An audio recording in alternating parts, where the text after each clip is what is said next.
listening to the Agent Survival Guide podcast, a podcast for today's insurance agents. Informing, educating, empowering, improving the way you do business in an industry that's anything but static. In today's episode, events are often a great way to generate leads. But what is allowed at educational seminars these days? We've updated our list for the 2024 annual enrollment period. Rules for hosting a compliant Medicare educational event, written by Roxanne Anderson. If you're looking to host a Medicare educational event, it is a great way to get your name out there and generate leads. Together, let's review CMS rules and guidelines for this type of seminar. CMS, the Centers for Medicare and Medicaid Services, has set forth rules on what you can and cannot do when holding Medicare education events. It's important to stay compliant in every step along the way. We'll walk through each step from planning all the way through to holding your event. Let's start with establishing your event.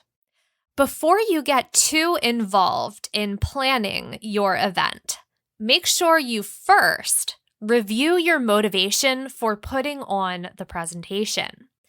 Educational events serve to inform Medicare beneficiaries about Medicare Advantage, Medicare Part D, or other Medicare programs.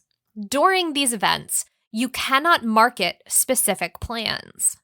If marketing is your goal, you must hold and follow CMS guidelines for a Medicare sales event. As for the when and where, educational events should be held in a public venue. Under no circumstance should you hold them in one-on-one or in-home settings. And in addition to an in-person event, you also have the option of a virtual educational seminar. In the past few years, virtual webinars have become more popular and accessible. Depending on the carrier and state, you may be able to compliantly hold a virtual education event for Medicare prospects or enrollees during the 2024 AEP. If holding a virtual presentation, you will need to choose an online platform, for example, Teams, Zoom, or Facebook Live, to name a few, instead of a physical location for your event.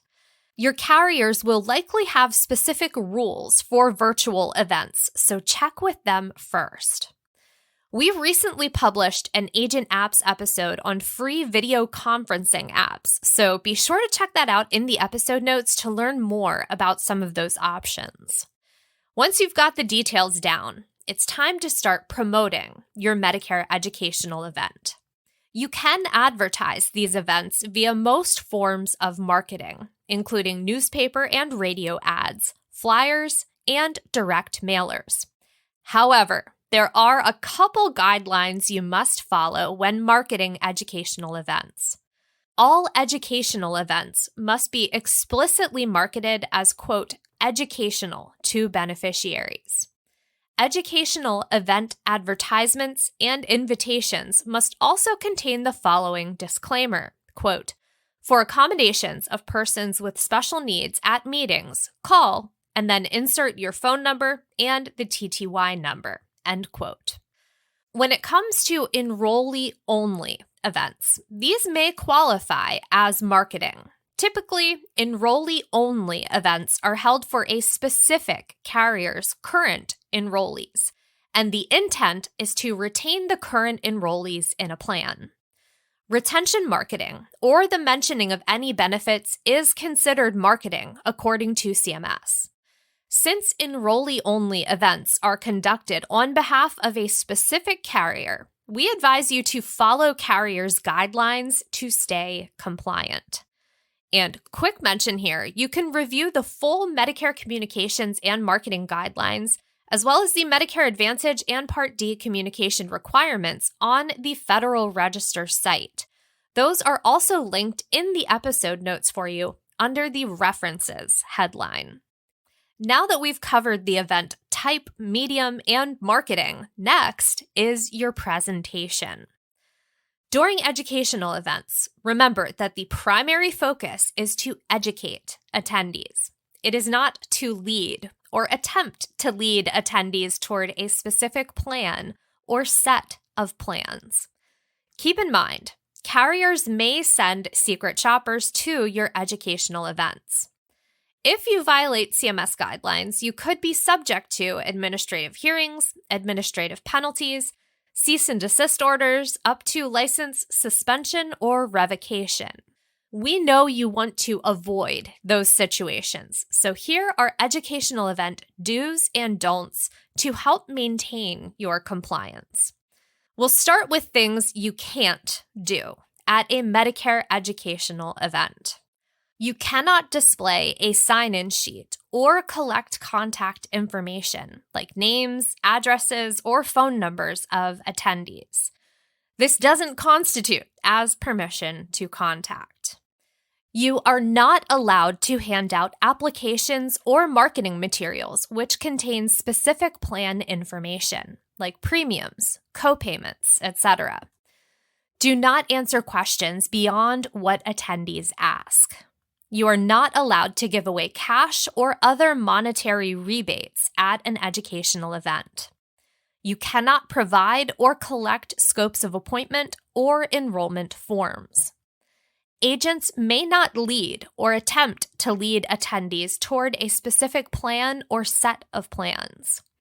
You are not to discuss any carrier-specific plan or benefits or distribute marketing plan materials at the event. You cannot give an educational presentation in a one-on-one situation.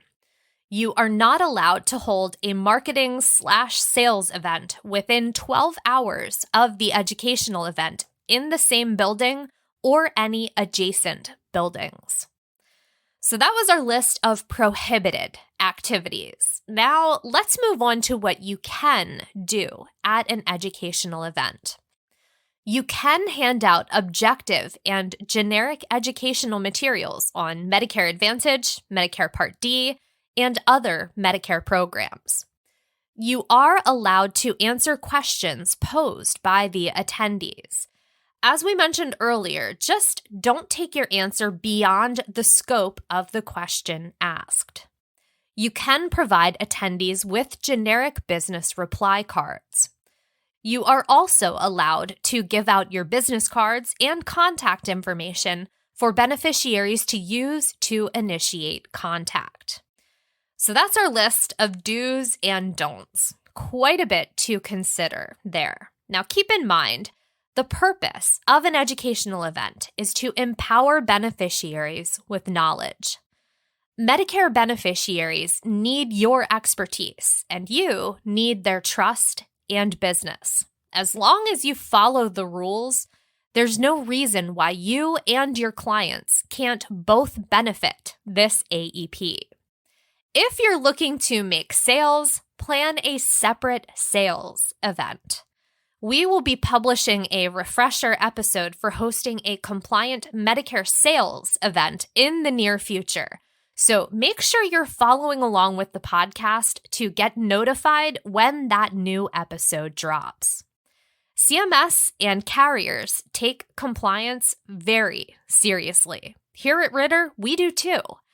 If you have any questions, don't hesitate to contact our team. You can reach out online at bit.ly/askasg, by email at asgpodcast@ritterim.com, or by calling and leaving a voicemail at 1-717-562-7211.